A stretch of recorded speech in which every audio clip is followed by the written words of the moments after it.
quick. There you go. Try to remind us for the people around us, a sort of third-party view of how we ought to treat each other. Ooh. In the sense that most of us never really agree with everybody 100%. There's always, even, whether we're talking about in the church or just in the community or whatever, somebody wants red carpet, somebody wants blue carpet, somebody wants to donate a picture, somebody else doesn't want to hang it up. Somebody wants the offering taken up before the sermon. Our church is gone. Do I put a box in the back? Give, don't give, I don't care. We're not taking an offering anymore. But everybody's got their kind of ideas, but how we're supposed to treat each other, I thought it was interesting. So I'll ask the question. I'm going to mark them off, guys. So here we go. Who are the 12 disciples? Who are they? Yeah, names of the 12 disciples. Everybody pick one and tell me one. Judas. Jesus, no. Judas. Oh, Judas. But you're talking about Judas, who is also called Thaddeus, or Judas of Judas Iscariot. Judas of Judas Iscariot. Oh, okay. Got that one. I'll pick Peter. Yeah, she's got Peter. Simon. Oh, never mind. Actually, there is. Simon the Zealot? Yeah. Okay, Simon the Zealot. Okay. John. John. And his brother? James. James. James. James the Lesser. James the Lesser. Yeah. Yep. James the Lesser. What a disappointing name that is. I know. He also was kind of called Little James, so the poor guy. Oh no, he must have been a short guy. Like Little John. Yeah, it's kind of like Big James and Little James. Yep, Oh, there you no. go. Matthew, yeah, we got tax collector. Go. Matthew. Andrew. Mark. Andrew. Mark. No. Mark's an assistant, not a disciple. Mark's Peter's No. scribe or whatever. Wasn't Zacharias? He was not. Mm-mm. Who are we missing? You've got Peter and Andrew, James and John, Yep. Thomas. Thomas. Don't have I Thomas. doubt it. Okay, you don't have Mm. Thomas. How many are we missing? You're missing Bartholomew, who is also called Nathaniel. Oh, yeah. We talked about the other Judas, which was also called Thaddeus. Yep. Philip. And there we go. We got Philip. So that looks like everybody. And then later, after Judas Iscariot, we drew lots for John. Simon. I'm trying to. Is that Matthias? Matthias, right. We drew lots and it fell to Matthias. So that's the sort of 12 and a half disciples. 12 and a half. Well, when Judas goes When away. Judas Oh, goes, I see. Yeah. Okay. But if we think about a little bit about who they are, they're all part of Jesus' entourage. They're all part of Jesus' 12. They're sort of the chosen. I don't know where you get that word from or idea, but anyway, Oh. the chosen. Matthew's a tax collector. So sort of publicly kind of a sketchy kind of guy, and yet Jesus brings him on board. Judas Iscariot, who later betrays him, I don't think it's a big surprise to Jesus, and yet he chooses him. He's part of the crowd. Simon, Andrew, James, and John are all fishermen. Caught being out fishing, goofing off fishing. Philip, doesn't seem to be anything exciting with him. Bartholomew and Nathaniel the same. Thomas, his big claim to fame is being doubting Thomas, saying, well, I won't believe he resurrected unless I see the holes in his hands. Holes. Yeah. And Jesus walks through the wall and says, okay, stick your hands in my holes. He's like, okay, never mind. Blech. That's right. Yeah, exactly. Simon the Zealot Is a zealot. is a zealot. So politically or super religiously, he's way out on the right-hand side. He's into the let's kill all the Romans we can, plus anybody else who's against us, plus anybody I haven't thought of. And then, kind of reconstitute so that's a person with a different sort of position.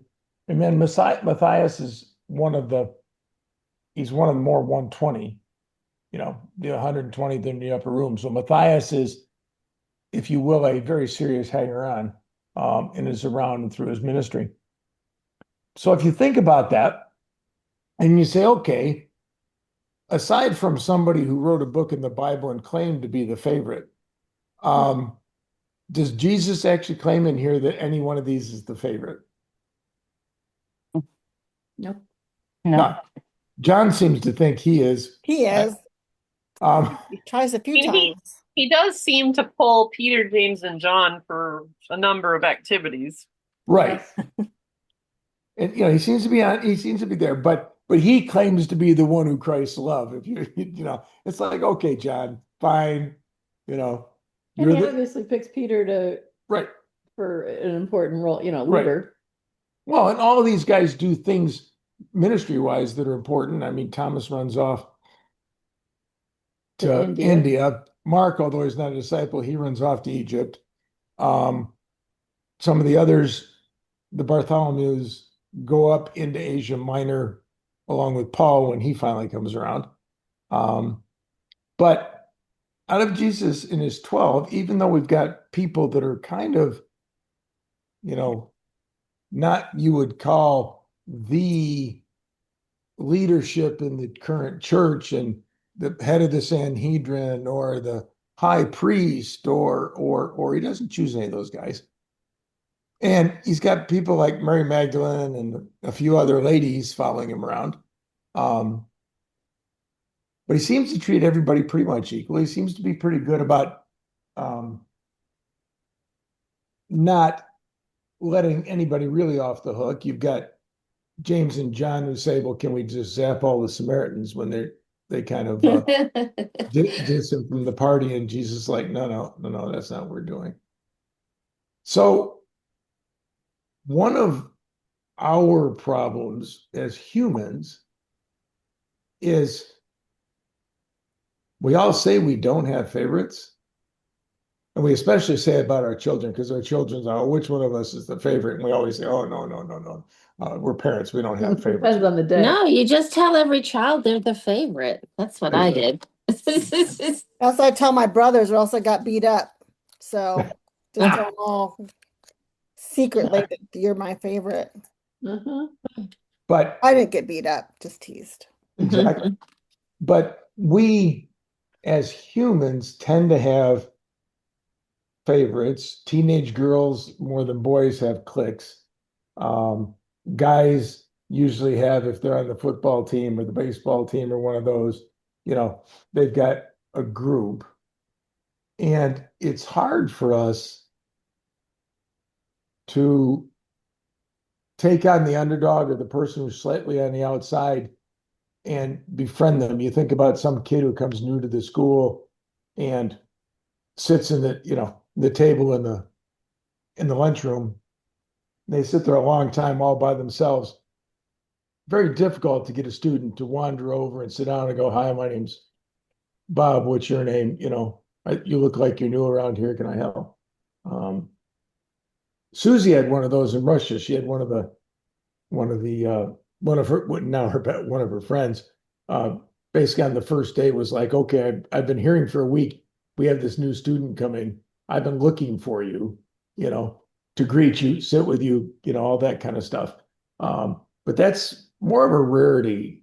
I remember when I moved schools in sixth grade, really difficult time trying to make friends and meet people. And there you sat in the lunchroom by yourself. There you sat on the playground by yourself. There you kind of walked home by yourself. I would have walked. I know, I appreciate that. Aw. But the admonition here is, do we look at ourselves and say, do I look, and I pick on our church when they say something, I say, you guys are very inward facing as a group of people. And I think one of the things that we had in Cairo is in general, we tended to be outward facing. Not that you didn't have groups, not that you did have special friends, but in general, you were willing to look outside and see who was standing there and say, hey, come on, there's nothing really to do on Thursday night. You might as well go to the Billingtons. So really the question is, and as I was praying about it, thinking about it this week, it's like, okay, Jesus really didn't seem to have an overwhelming favorite. He had the 12, but it didn't really appear like, well, I've got the 12, the rest of you can go someplace else. Because in the upper room, after the crucifixion, there was 120. So obviously there was a whole lot more than 12. And I think if you've read The Shack, one of the lines in there, and I probably won't get it right, but he says something to the character that's God about, sort of what about Joe or whatever. And the response is always, well, Particularly fun. I'm particularly fond of that one. Yeah. And it didn't make any difference who he asked about. The answer was, I'm particularly fond of that That one. one. Mhm. And I think that's how God wants us to look around and see if there's one to meet, be fond of, to encourage. And we've talked about it, whether it's a day, whether it's a month, whether it's, a period of time, whether it's a lifetime. You don't have to decide that on the first day. But are we supposed to have that attitude that we're always looking for one to be that God's particularly fond of? And I think we need to remind ourselves of that. I think it's easy to say, well, I like that one. I don't mind that one, but that one over there. Do I have to? Right, exactly. And God said, yeah, that's probably the one I want you to go minister to. Maybe not. But I find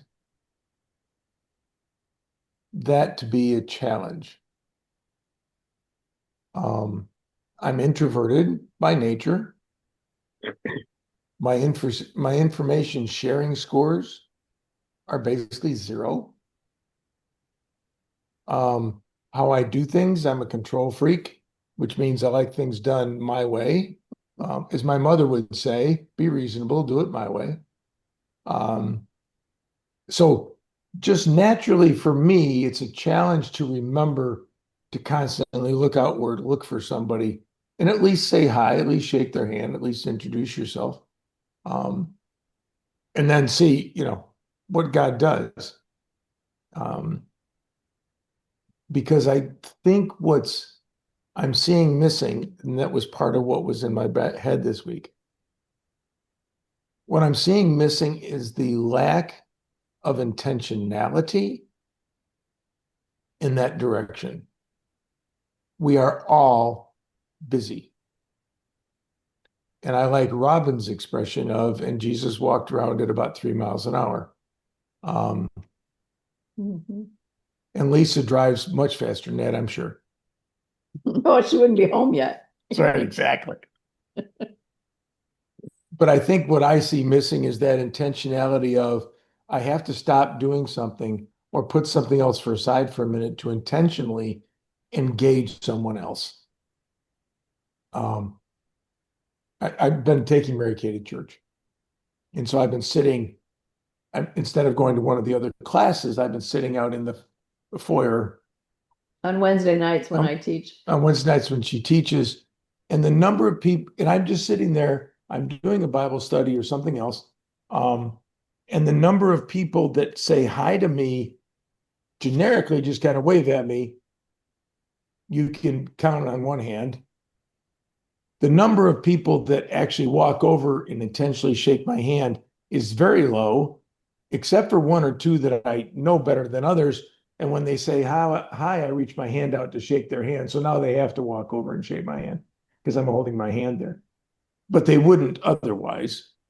And then there's one person who normally comes in, he plays a guitar, comes in, sets his equipment down, and comes and sits next to me for 5 minutes and we chat.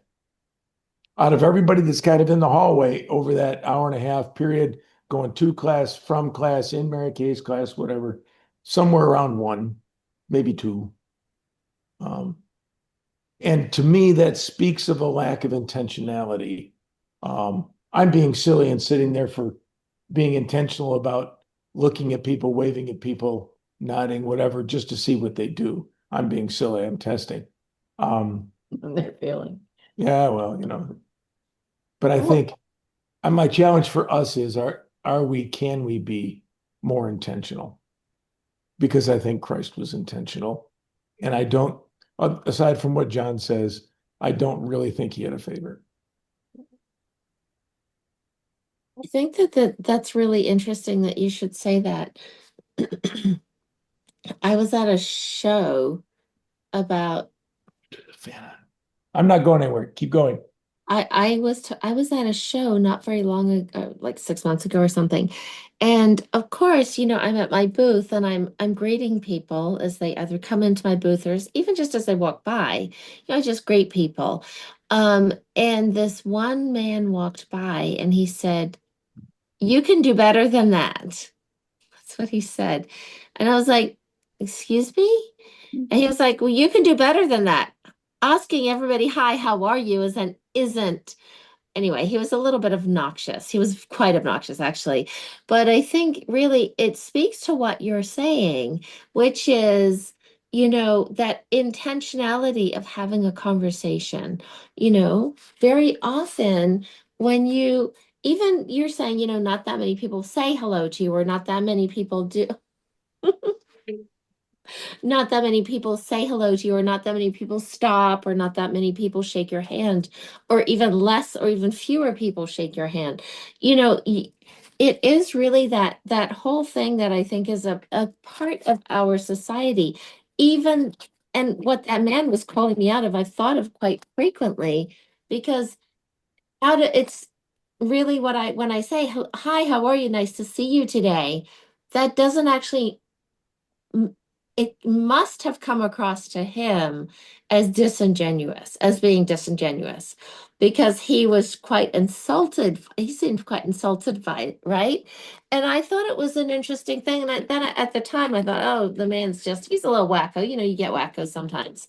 But this thing that it really does speak to me in terms of our society, and people are so much on their phones, or they're so engaged in their own personal dramas, that outward looking sense, or the former requirement to engage with people, it just isn't there in the same way.